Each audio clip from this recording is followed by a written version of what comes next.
Ja dzīvojat Latvijā un vēlaties uzzināt, vai Quotex brokeris ir likumīgs jūsu valstī, esat nonācis īstajā vietā. Šajā videoklipā es jums paskaidrošu, vai šis brokeris ir likumīgs un vai jūs riskējat, atverot kontu pie šī brokera. Noskatieties līdz beigām, jo ne viss ir tik acīmredzams. Pārejam pie lietas būtības. Ja apmeklēsiet Quotex tīmekļa vietni un mēģināsiet atvērt kontu, jūs redzēsiet paziņojumu, ka brokeris nav pieejams jūsu valstī. Jūs varētu mēģināt izmantot VPN, lai atvērtu kontu, bet es neiesaku šo risinājumu, jo jūs nevarēsiet izņemt naudu.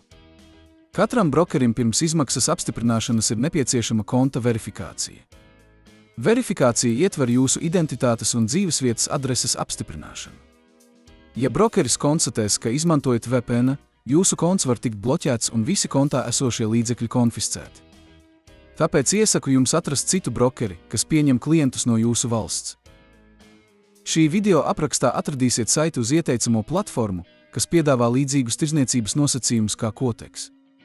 Manis ieteiktajam brokerim ir lieliska tirzniecības platforma, plašs aktīvu klāsts un minimālais depozīts ir tikai $10.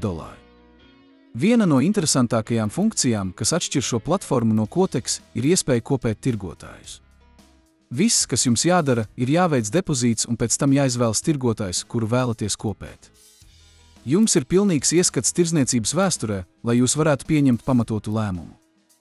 Jūs varat atvērt bezmaksas demo kontu, un, ja jūs to izdarīsiet, izmantojot aprakstā norādīto saiti, jūs saņemsiet 50% bonusu par pirmo iemaksu. Šis piedāvājums ir ierobežots laikā. Es ceru, ka šis video bija noderīgs. Patīk šis video un atstājiet abonementu, lai būtu informēti par jaunumiem finanšu pasaulē. Līdz nākamreiz!